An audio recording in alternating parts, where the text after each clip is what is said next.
Okay, so welcome everyone.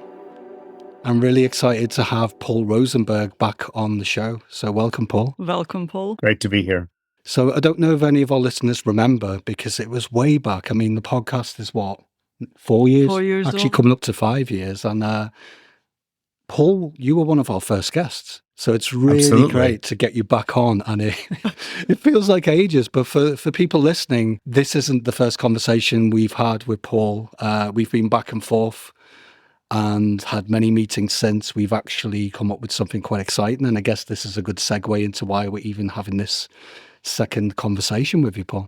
Yeah, I think the conversations we've had have been a lot of insight, a lot of learning moments, and a lot of challenges as well, or challenging thought in terms of how we can add value and how we can approach the client's needs and move forward. So it's been really, really a wonderful 4 or 5 years. It's gone like that. Yeah, it's gone so fast, right? And again, a lot of fun, and also a lot of fun making at my personal expense quite often from you two. So Yeah, well, that goes without saying, right, Peter? I'll take that.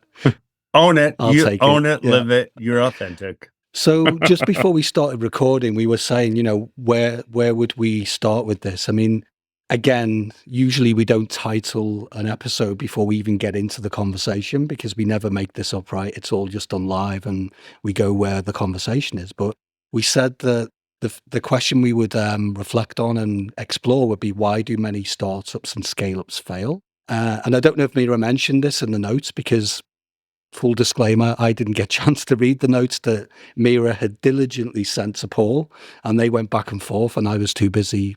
My excuse was setting up the podcast equipment. So yeah. We'll buy that. So why do they fail? Where should we start with this? I mean, Mira, did you not say that quite often what's on the surface, what looks like the obvious reason, isn't actually the reason why many of these fail, right?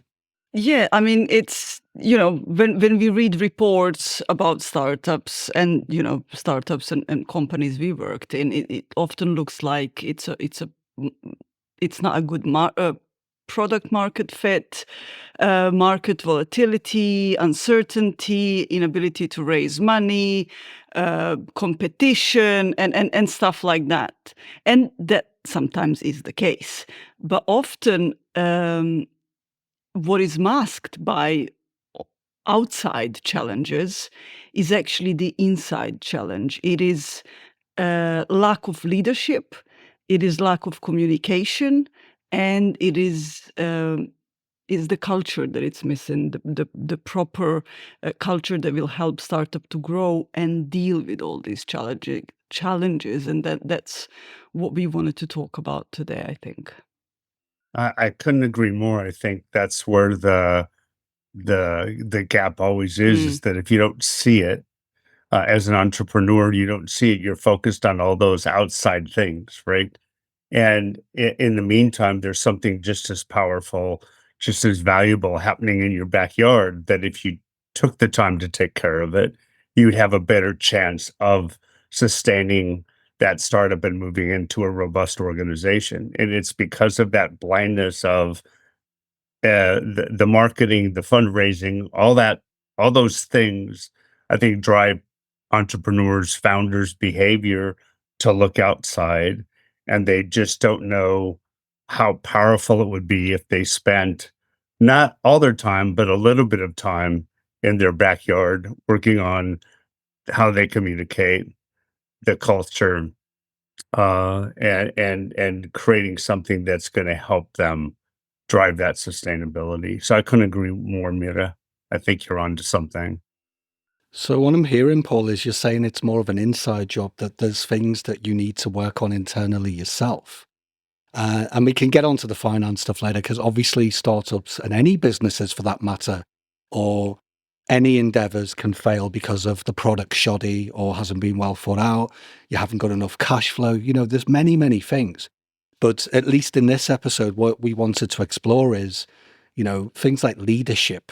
If you're, if you've never led people before, if you're not really comfortable with how you communicate, if you don't really know how to build trust and develop relationships with people, that's what we're pointing at, right? It's that kind of inner development about self-awareness about, okay, if I'm going to become a founder, and, if I'm lucky enough to get through the preceding and maybe even into Series A and onwards, where we help many companies, right, is that you need to get these basics, these foundational things right, because without that foundation, like anything, and I know it's maybe a bit cheesy saying that, but it's like anything. If you haven't got a solid foundation, the whole house falls down, right?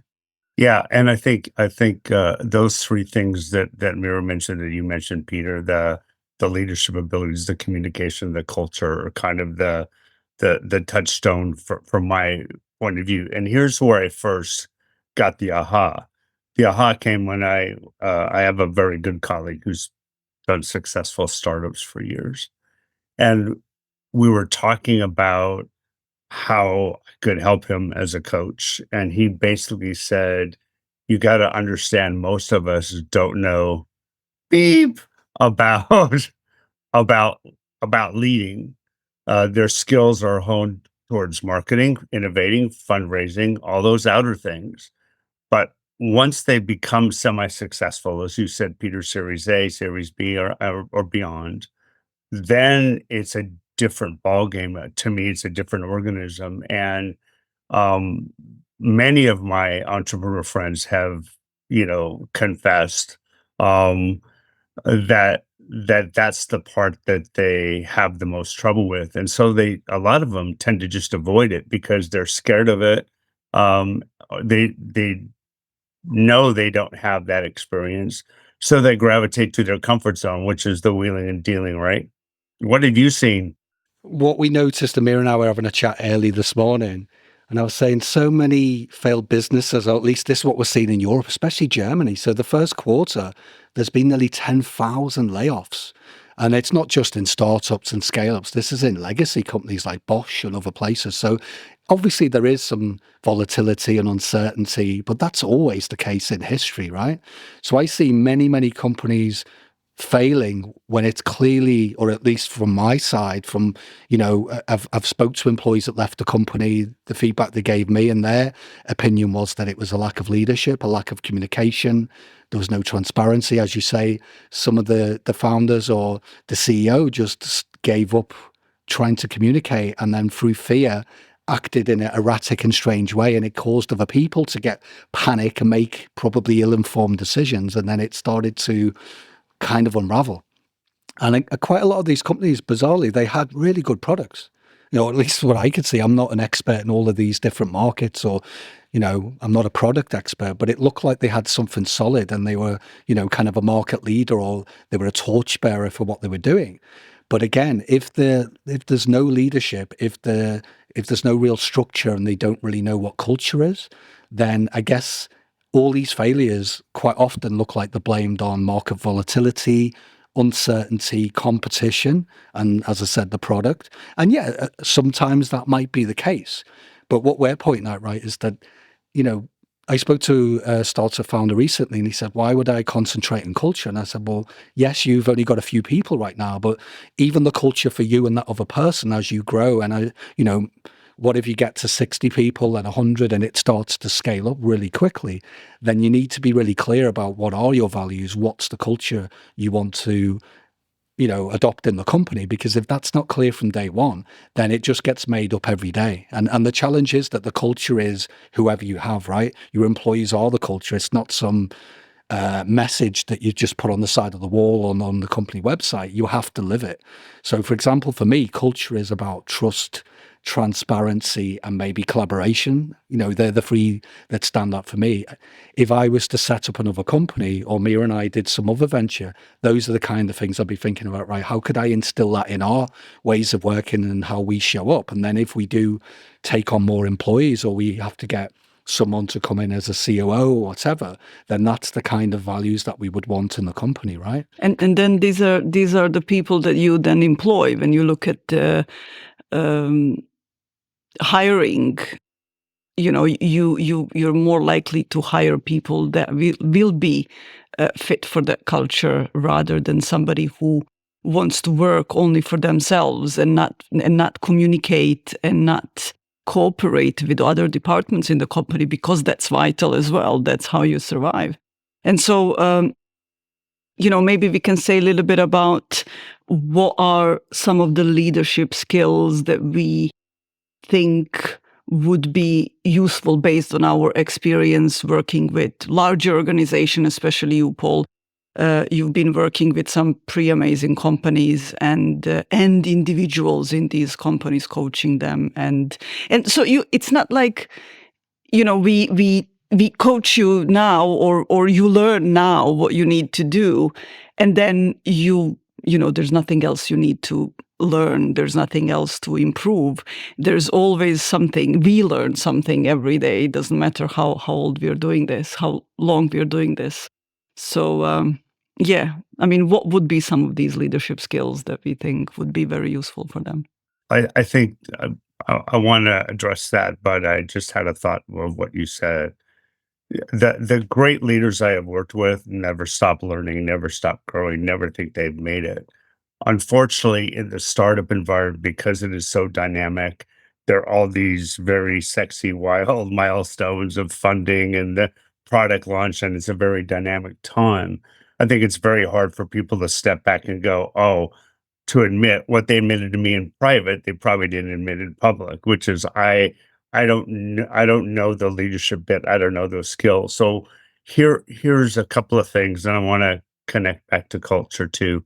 Um, the keys I see is that connection with leadership. Everybody has their own style. We all have the model of situational leadership, but it really is about, to me, how you connect, which is how do you keep people in the loop? Do you have this dynamic environment? It's probably a small team, so in some ways, it's easier to establish that culture first through great leadership and communication than to try and plug it into 1,000-person organization that's 20 years old, is listed on 5 major stock exchanges, right? So for me, it's there's a couple of things, and I know I'm gonna miss a ton, but for me, it's authenticity, it's the ability to engage and to listen, and I think listening is the biggest key of all, to really listen, seeking to understand before you take action. No matter whether you're in a startup or in a in a global behemoth organization that that dominates the sector, I think it's really important to um, learn those skills about listening, engaging, and being willing to set aside what you know, which is the ego as a leader, and really seek value from those around you. Because in my worldview, it is the employees that drive the value every day or not. It's the employees that create value or unintentionally create issues or a lack of performance. And most of the time it's because their leaders haven't brought them into the business as partners. Yeah, they're employees, but that's the key, is engage, Mhm. listen, be authentic, challenge, and on to you both for some others, but those are kind of the big ones for me. Yeah, I mean, we can explore all of these. Totally agree. I mean, listening, I'll come back to that in a minute. But what springs to mind at the moment, we were having a discussion with one of our close friends of late, and she was like, look, you know what? I've kind of had it with the whole startup scene, because I just don't want to work in any of these companies. There's just absolute chaos. Are any of them any good? Will I ever find a company where I can actually just do what I'm good at and, you know, get some growth and development and learn from others? Or is it just going to be constant founders that show a total lack of leadership, total regard for, disregard for their own employees? I mean, I love what you said there, Paul, because one thing we've keep saying on this podcast, Paul Mavani, who we had on the show ages ago, he said he's a serial entrepreneur. He's had many, many companies, some successful, some not. But he said, the biggest lesson for me is, even though I'm a technology geek, I'm a technology expert. I'm growing technology companies. The big shiny technology has nothing to do with AI or digitization. It's people. And if I get that wrong, if I don't look after those people, nurture them, build trust, be transparent, and make sure they get everything they need to be freed up to do what they're good at, then you're done from the get-go, kind of thing. Yeah, absolutely. It's building that trust. That's where I was speaking with an individual in the business world, and she kind of reiterated the same thing: is that um, that there has to be, no matter what the technology, and she's a process operational excellence individual, and she's getting her doctorate in that. And she told me an interesting story, which I love. She said she started out her thesis on all the process stuff, Six Sigma, Lean, Kaizen, quality circles, um, whatever. And she said now, a year and a half into the thesis, she has to change everything when she started talking to people, because she said the tool part of it is the smallest part of it. Yet, and the human part of it is the biggest part of it. And yet, company after company, big and small, will spend millions, hundreds of thousands of dollars on process, technology, equipment, the latest, the greatest, but they don't understand that the real motor is the people side. Yeah, that's so right, because I know we've all had experience in working for other people in companies as well. And yet I totally mirror that where I worked for some of the larger organizations, they invested so heavily in the infrastructure. And, it is required, but a lot of new things and a lot of projects to bring that stuff and implement it, but less so on development and training. And you can tell when a company's culture slips and when they're not seeing clearly, or the strategies off, is when they start to not invest in their people, and all of that money goes on stuff that's processes and something else. And there's nothing wrong with those things, but in parallel, constant development. As Mira said before, you can't just tick a box and train someone for a week in leadership and then 10 years later have no coaching, no development, no mentoring program, and not at the very least having lots of online programs to teach them lots of new skills, because it's a constantly evolving thing, is it not? Development. And when people go off the boil, it's because they don't feel like they're being challenged. And again, I don't mean challenging them by rubbing them up the wrong way. It's just asking them, engaging with your people and saying, what's going to light you up? We know that you've got this role, and, there's not so many things you can do in the role. You might have a job that's quite structured, but again, to give them some growth opportunities. What can we do that's quite meaningful? Maybe we can get you to do some online courses. There might not be an opportunity right now, but before you go off the ball, let's keep you ticking over with continual learning. And again, I know we veered off a bit more into larger companies, but when we speak to startups, and correct me if I'm wrong, you two, is that companies like, why would I do that? We're only 10 people, we're only going to get to 60 in by next month. And I'm saying, well, if you don't look at this now, then when are you going to do it? This is the perfect time, because you're at a scale where it's doable. It's not that much of a financial load. It's not going to eat into that investment too much. And also that money you've just got, that 1.8 million to start you off in, I don't know if it's Series A or whatever it is, a big proportion of that must go on training and development. What's interesting is, I think if we all had a little bit more clarity, that we would be less busy and doing stuff that needs to be done, not just doing stuff because, I just freaked out and I thought of something, let me just do it, and then it doesn't work. I was just looking into, a few days ago, I looked at the file, one of our leadership development programs from a few years ago, and stuff that people were saying during and after the training, what they noticed change. And some of them said, I actually spend more time reflecting and less doing stuff that it's not important. And so I think, one of the big things in startups is really high stress and poor mental health. And because people don't see self-care in that important, they end up working a lot and forgetting themselves, and that leads to making bad decisions. So part of leadership that is missing is boundaries, self-care, ability to say no. If you see that something is bad idea and your VC is pushing you to do it, you need to be able to say no. But who is doing that? That's leadership quality. Planning, not thinking just where's your next funding, but thinking beyond that. Because, and I think that's also one of the reasons why lots of startups fail. Lack of vulnerability. And yeah, if you're just in constant feedback loop of funding rounds, which I know you have to do this, and it is challenging. Every so often you need to look at where can I get the next rounds of funding or whatever. It is important, but you cannot take the eye off the ball and the rest of this stuff. Growing the operation, developing people in the company, and making sure, very crucially, that you've got the right people on board.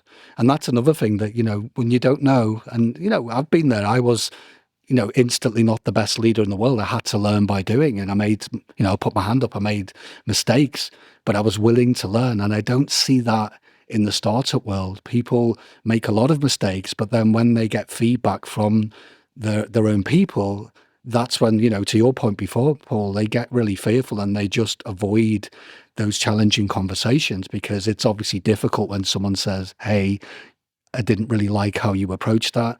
Maybe we're veering off into the wrong direction. And, I'm part of your leadership team too. I might not be the direct founder, but I'm raising a red flag. Hey, let's have the conversation. And that conversation, I'm thinking of a company that Mia and I know sadly is no more. And we knew quite a few of the people who were part of that company. And it could have been avoided, if people had a bit more wherewithal, if they actually had a bit more awareness around, okay, maybe I do need to step into these uncomfortable conversations. Maybe I'm wrong. Maybe the answer's in the collaboration in the team. And if they'd done that, again, you never know, right? It might still have failed, but I think it's better to listen. I mean, if you think about Kodak, right, back in history, or all these other famous brands that didn't really, after being over 50, 60, 70, 80 years old, and the reason they failed is because what you mentioned before, one of the biggest skills leaders often need to develop, and that's us included, is to continually learn how to become a better listener. And when you stop listening, that's when the wheels really, really come off. Yeah. Yeah. Yeah. And so a lot you said, both of you, that I want to. So first of all, the startup environment is it's really hard with all the dynamic and the pressures and the push to act.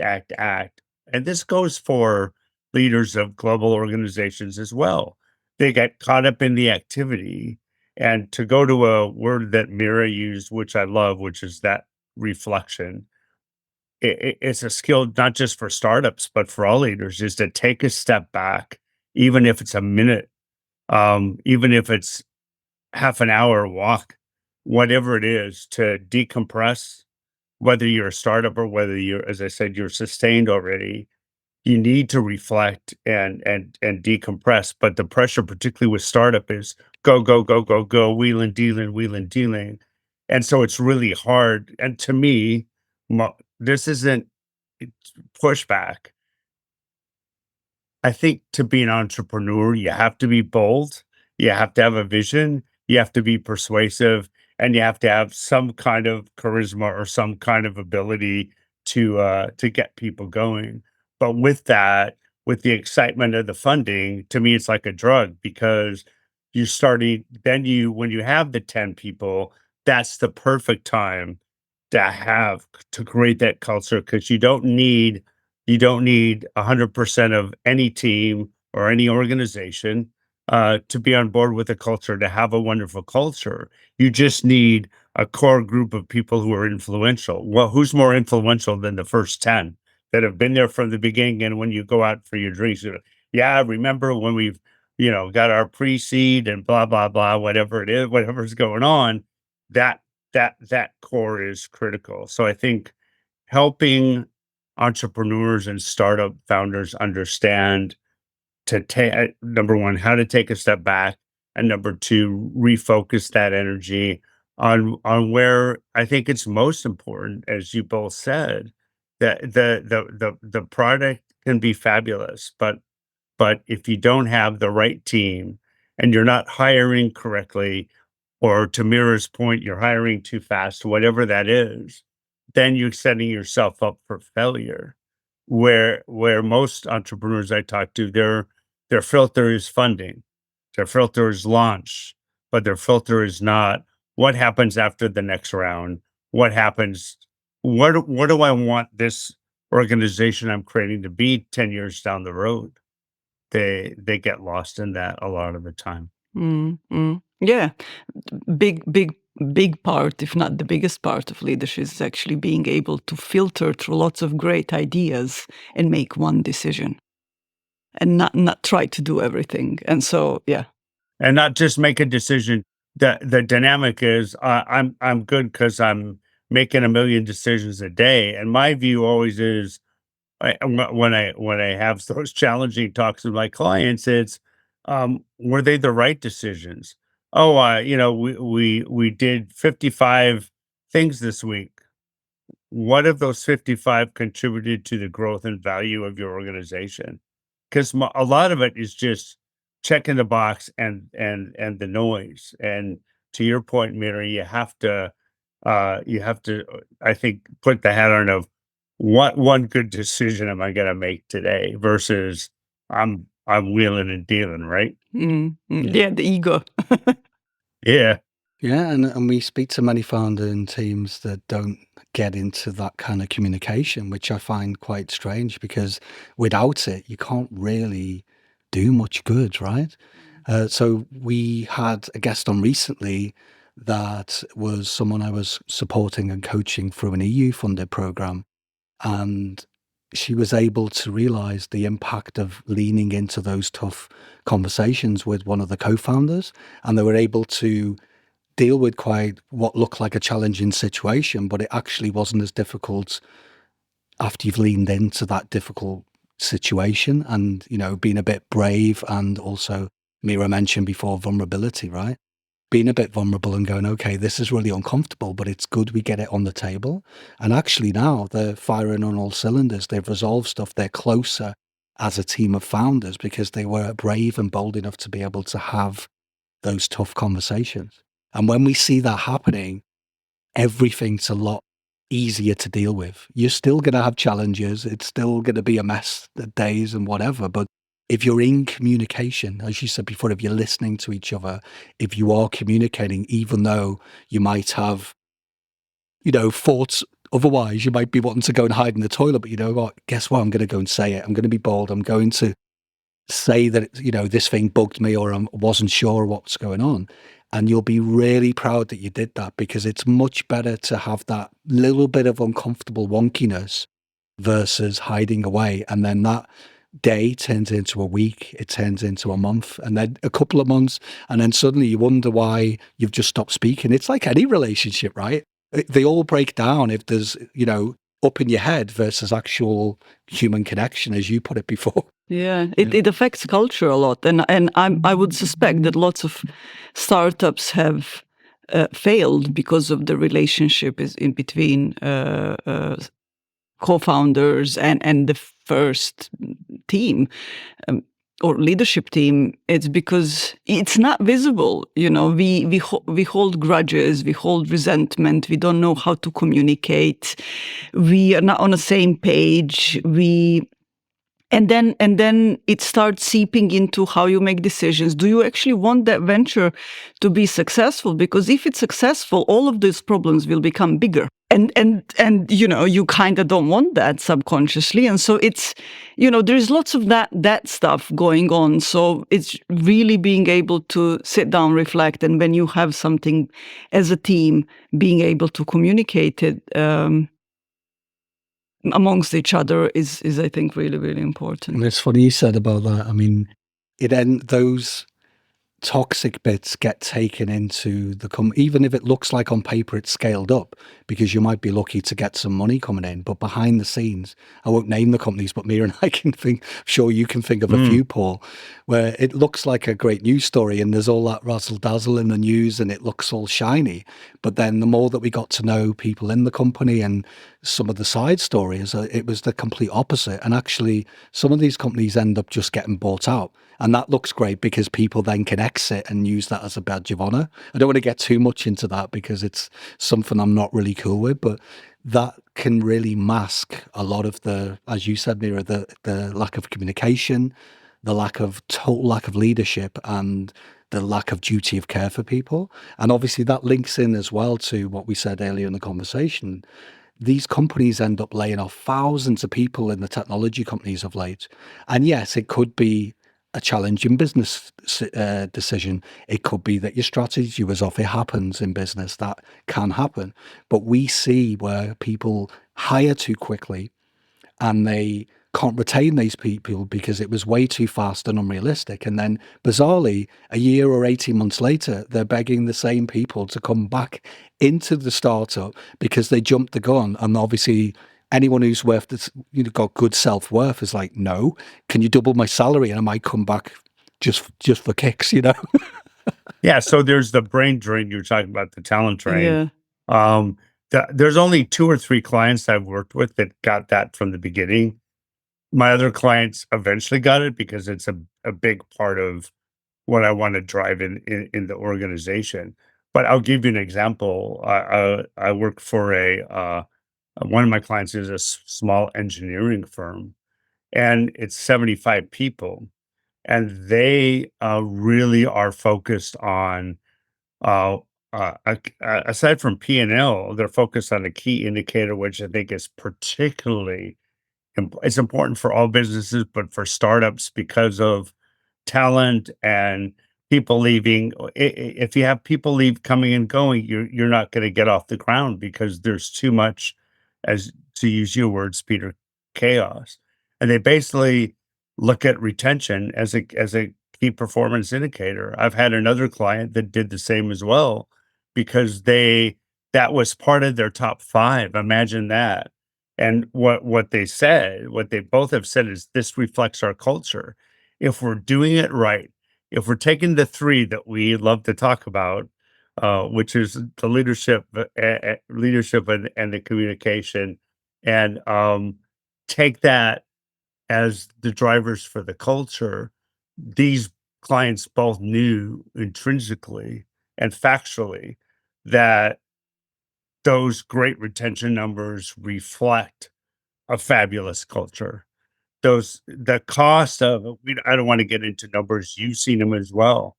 The cost of bringing somebody new on board and then having them on board and having them reach potential sometimes takes a year. In the startup world, that's way too late, right? So identify the folks that you have and create a culture by communicating and leading that will keep them there. And also on the hiring side, um, be look for the folks that are going to fit into that culture, not hire a bunch of people and go, okay, here's who I have now. What do I want to do?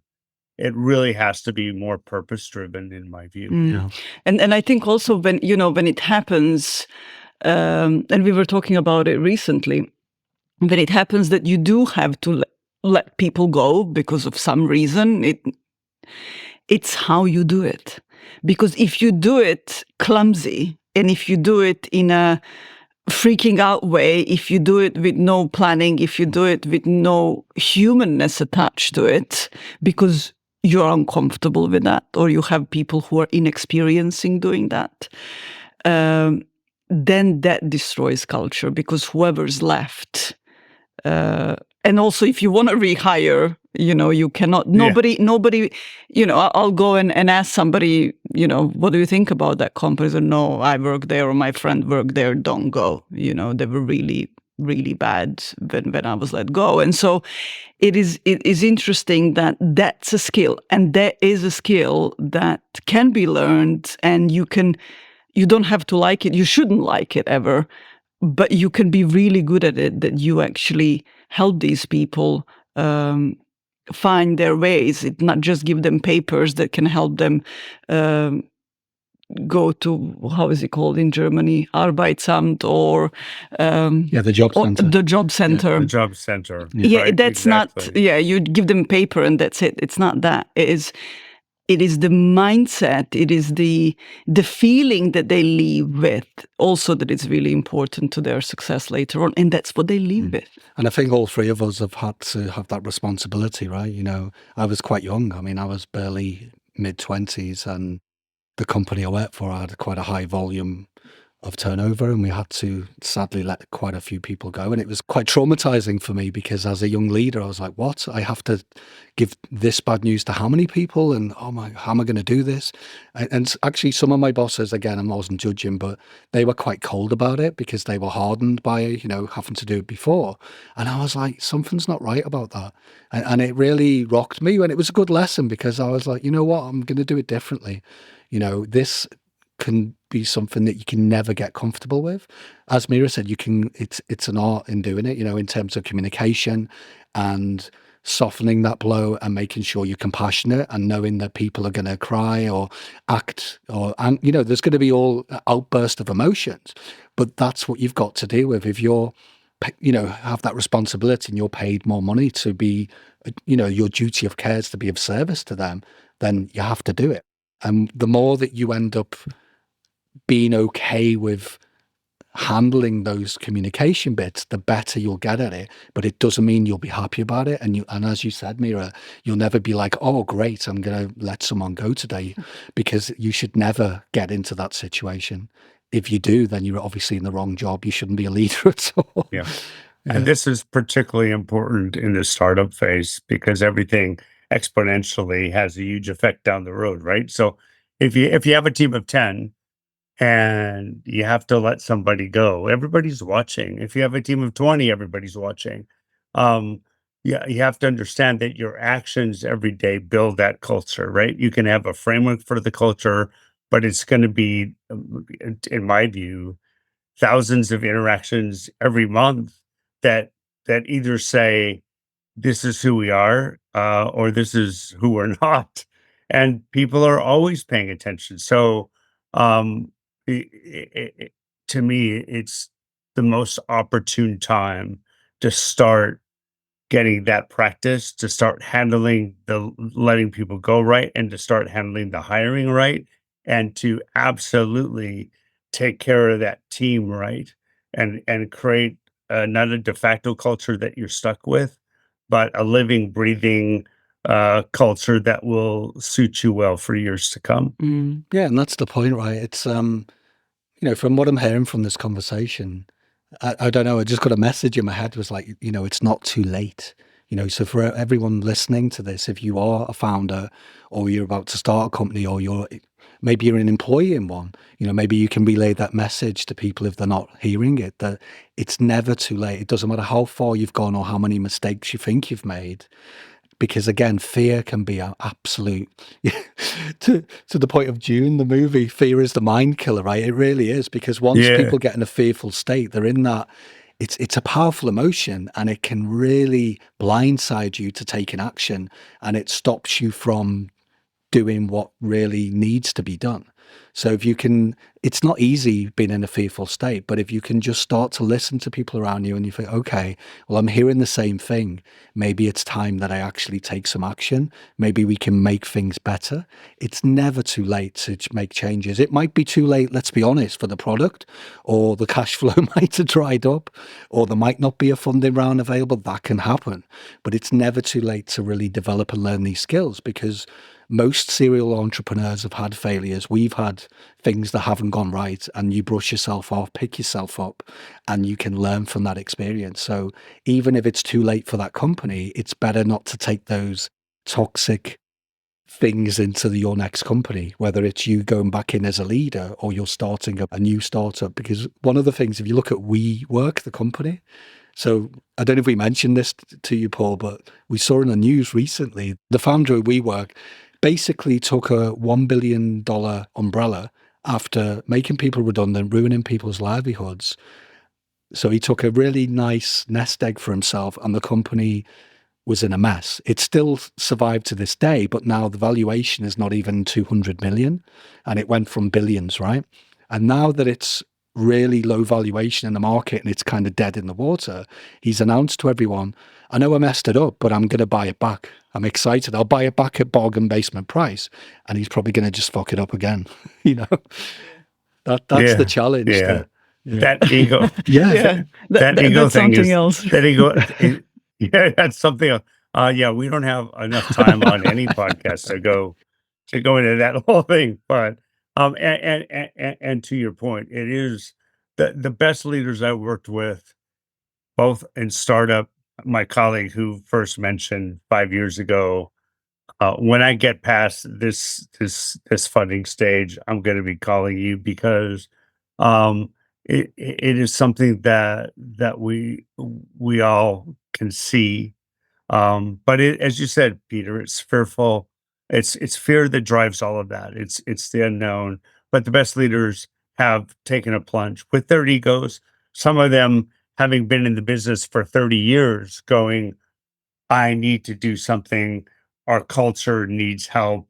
My people need me to be a different way. I've worked with a couple of great leaders who were 2 or 3 years off their retirement and did that same thing. So the message for you youngsters out there, youngsters meaning startups and entrepreneurs, not in terms of age, for you youngins out there is that, it is the perfect time to start. It is the perfect time to start because if you're 30 years down the road trying Yeah. to change a It's much. culture, it's a bigger hill to climb, right? Yeah, it's not impossible. I don't like that saying an old dog can't do new tricks or learn something new. I don't believe that because there is still, believe it or not, it's good to hear when you get older, there's plastic, can't even say it. Plasticity. Thank you. Neuroplasticity. Slow Yeah, down. slow down. So, yeah. Slow down. Take a deep breath. Reflect. There we go. Reflect. Okay. So after that short interlude, so why Orangery? So what the three of us made, this is something that's been a collaboration. It's been a wonderful thing. So thank you, Paul. I'm glad that we met you those years ago because we've been back and forth for so many years. But I think in the last year or so, things started to take shape where we were like, what can we do about these massive gaps in skills and experience? And why is it so difficult for these companies to learn these things? Why are so many companies dying, as we said, and failing and all of that? And that's why we come up with those three pillars that we see are the most important things. There's other stuff, and you can maybe talk a little bit about the financial stuff because that's your expertise, Paul. But what we found is that leadership, communication, and culture are the most important pillars. And the reasons are because you could say that communication's just part of being a good leader, but it's such a huge topic with digitization and all of the myriad of technology that you can be completely overloaded with it and think, oh my God, where do I start? That it's communication, correct me if I'm wrong, you two, is a totally separate thing because there's so many ways to approach it. There's so many things you can do right and wrong. And if you don't get that right in parallel with developing and flexing your leadership style, as you said, you authentically have to be yourself. So I'll ask that question to both of you. What does that actually mean? So when we say be yourself as a leader, you talked about authenticity, Paul, but what does that mean if you show up in a company as a founder? What does an authentic leader look like to you? Okay. Great question. Mira, you can jump in as well and help me out here so I'm not alone on the authenticity boat. So so one of the things that I've learned through dealing with multiple industries and multiple cultures is the leader needs to understand two things. One is the authenticity comes from, and they're connected, the Mm, vulnerability. Um, the leaders, no matter what their track record, their CV, their LinkedIn profile, 500 million followers, all that stuff doesn't matter. What matters is going back to the word I started off with is that engagement and that authenticity and that vulnerability all flows back to connecting as you are, how you are, who you are. And most of the folks I work with have that fear that if I start to change or if I start to do something different towards this end of being a better leader, better communicator, building a great culture, then I'm going to lose a part of me. And the opposite is that you allow your team to see who you really are. And I'll go back to, and we've talked about this woman before, uh, Becky, who ran the Virginia class I was submarine just thinking program, about her. and Sorry. yeah, yeah, and her middle management team was creating a lot of misalignment. What she wanted wasn't being transferred and created on the execution level.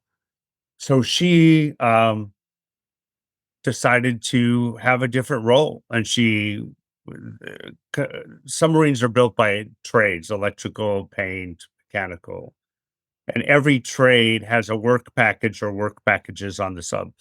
And one day she just popped down. I think they were doing an electrical installation of the sub. She's 6'2", by the way. So her and the sub, not a great fit.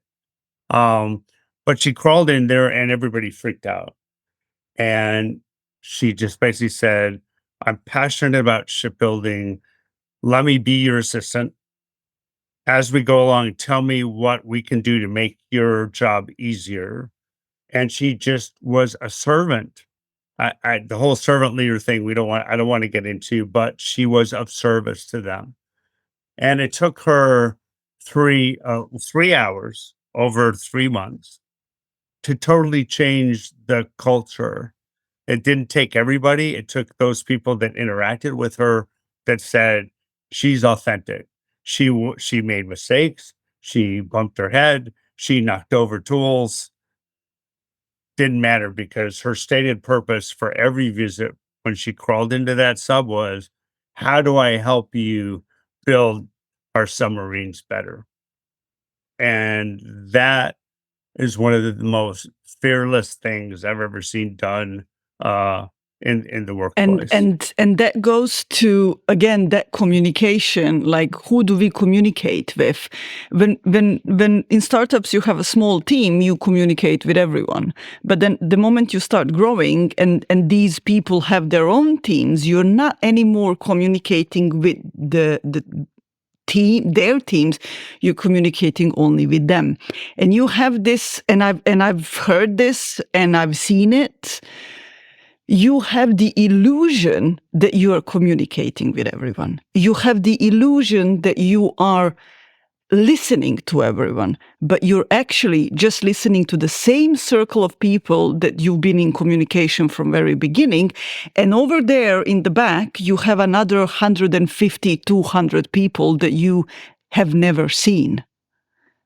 And so also part of what we wanted to do with Orangery and focusing on these three pillars is actually having these leaders look at the other things of their business that they never looked at because they were too busy, they were stressed out, they were too focused on other things, and then they're actually missing out. They're scared of missing out one thing, but they're actually missing out so much more. Yeah.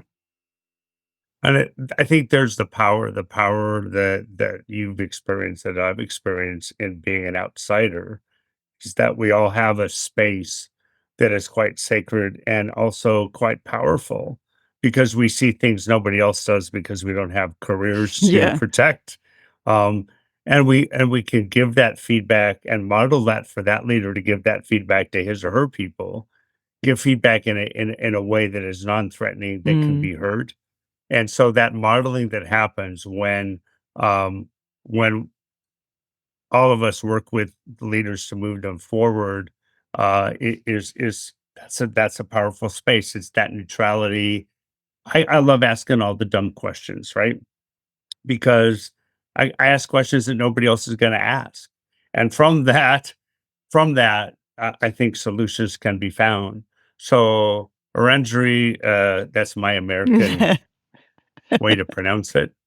Um, but I own up. I'm being authentic. I'm a damn Yankee. I get it. Okay. But but by by creating that support in those 3 areas, I think that's the power of what we're trying to do. It is creating that support. And, again, let's go back to Becky. On my last day with her, she said, "I have a confession to make. I didn't know what I had in my hands, and I wish I had started leaning in. You were on site for 6 months, but I didn't take advantage of that support that I needed, those adjustments, that reflection, that feedback that I needed, and I wish we had started." She goes, "Those to me were 6 wasted months from my personal view, even though you were out with the employees. I needed to understand to create that space for myself," which I think, is what Orangery is all about. Yeah, I agree, and I'm glad you mentioned that because that's one of the biggest things that, we're like your sparring partners. Can't even speak today. Sparring partners that, we're here, we have your back because we're not in your organization. We're not battling dog eat dog with you. It's not about ego or any of that. We're just here as a sound and off board. We can spot stuff because we actually are outside of it. And it's much easier when you're looking from the outside looking in to spot issues immediately, right? That's just the way it is. And we're also knowing how to slow you down, ask the right questions. And similar to us, our clients are constantly saying, I wish I'd kicked this in earlier because Now had I see I the value. yeah, Yeah. now I see the value because I've been suffering in silence. I could have got this help much quicker. And, I know that you've been supporting me, but I haven't been sending you, what happened or telling you that I had a challenge then, and I waited 3 weeks or a month until we had a call rather than sending a message. Because that's one of the things, right? When we work with someone, we work with someone, right? All of us are on tap for those clients and those organizations. So when something goes wrong or they need a get out of jail type of call, we can, we're there to be of service. And you mentioned this before, Paul. We've all been leaders ourselves. And one of the biggest lessons, tell me if I'm wrong, you two, is that we knew that the biggest lessons, or at least for me in leadership, was to be of service. And the more that I leaned into that, the more impact I had, the more trust was built, the more people just seemed to do things and wanted to do things and collaborate. And I was like, wow, this is interesting. But it wasn't anything magical. It was just because the things that we mentioned, I'd really made an effort to develop those skills. And again, I'm not saying whether I was a good leader or not, but I learned to listen. And when I didn't listen properly, to your point before, Paul, about, it's you need to be authentic and say, hey, I got that wrong. I might have been getting on your nerves, team, this week. I'm sorry, but I'm here. I've showed up. Let's talk about it. And although I felt a bit like a bumbling idiot, the team are like, a few of them are still having a bit of a joke. But it's much better to do that and feel a little bit uncomfortable up front to get the trust and get them on board. And then when the wheels really come off, or when there needs to be an extra push to get us over the finishing line, or there's a deadline that just come out of nowhere, there's pressure from above, your team's more likely to collaborate and get into it and get their head down, right? Versus the bosses where Absolutely. they just don't listen. As Mira said, they only work with it in a circle, maybe 2 or 3 in the team, and the rest feel a bit marginalized. Well, guess what? If things get really precarious, the rest of the team will just won't dig in, or if they do, that's because they really feel like they're forced to do it. They won't do it because they want to do it, if that makes sense. Yeah. Yeah, and and none of that Yeah. is nobody is evil, and nobody does that because they want to hurt somebody or they don't want to do things that are good for them. It is really we just have so much capacity, and it depends of our experience before. It depends of how we deal with stress, our belief systems, what we focus on, and therefore we all benefit from a little bit of reflection and a little bit of good feedback and learning and growing. It's yeah. I know we've touched on the other two, obviously communication and culture. I mean, maybe just wrap up that, we talked about culture and also the communication throughout our conversation. But just to wrap it up and conclude, why is it so valuable to be brave and be bold and lean into something like this and get support. I mean, forget that it's Orangey or us, because, we're not trying to sell this to you, right? But it could be for any support. I mean, I was just talking to someone earlier today who said there wasn't much support in the startup ecosystem in Europe. And I said, well, I beg to differ, because again, I know you're all busy, and this is what you were saying before. Everyone's too busy to even do their own research. But we've got close friends who've just started businesses in the last 6 months or a year. And there's so many stipends available. There is funding, and it's not that difficult to obtain that stuff. So even if you really are bootstrapped and you can't, get a coach to come in and get them on a monthly retainer, what you can do is reach out, join an incubator and accelerator program, and get that support in the structure, and maybe turn up as a group. Yeah. So on that note, I think the one thing people forget is that the ROI on taking that from the beginning is incredible. So if you're looking from which a lot of them are, a lot of entrepreneurs are the financial focus.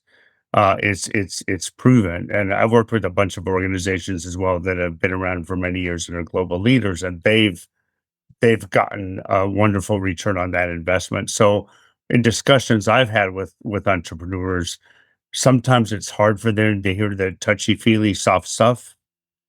But when I talk money, and because I'm the data guy, right? When I talk money and that return, it's a door opening. The power is always going to be with the engagement of the people who either create value or don't every day.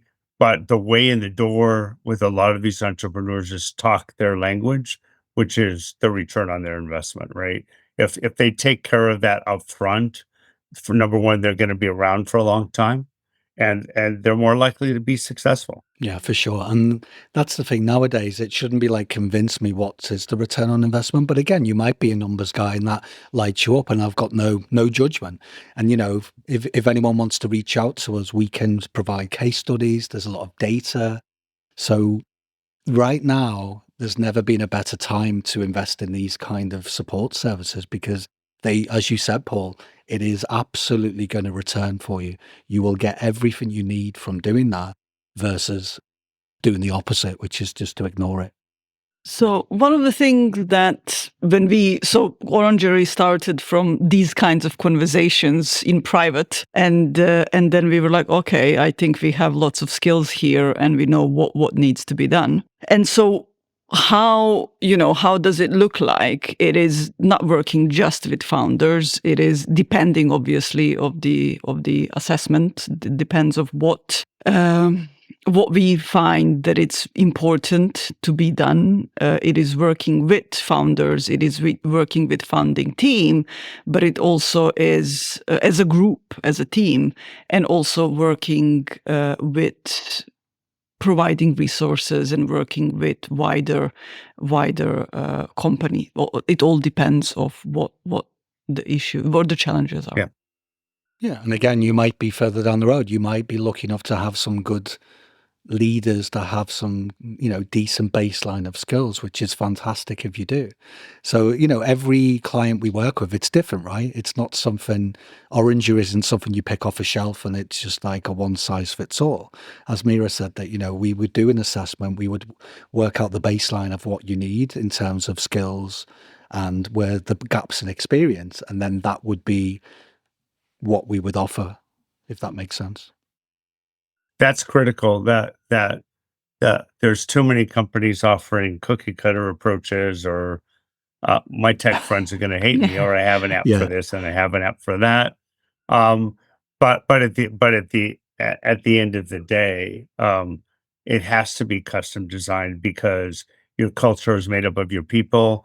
People are at different spaces. The founder is, the manager is, the leader is, the people are, and the there has to be a recognition that you can't just pull something off the shelf and it's a panacea.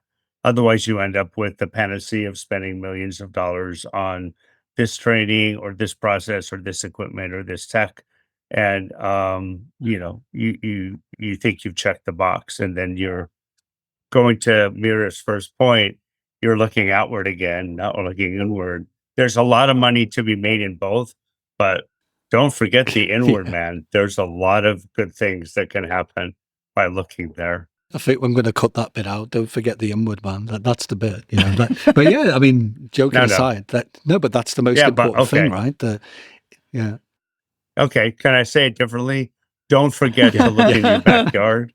Yeah. There's as much value there Yeah. as Yeah. there is outside. Yeah, that's eloquently put, Paul. Thank you. Yeah. Thank you, because I screwed up the first one. I've got to get going Yeah, because my go for it. appraiser is here. So Thank you. yeah, we're doing some repairs. Thank you very Thank you, much. guys. And we speak to you soon. Yeah, and you know, learn how to talk, Peter, please. Come on, I'm from It's a I'm from podcast, for Merseyside. That's God's never going to sake. happen, you know. Can't do later. it. All right.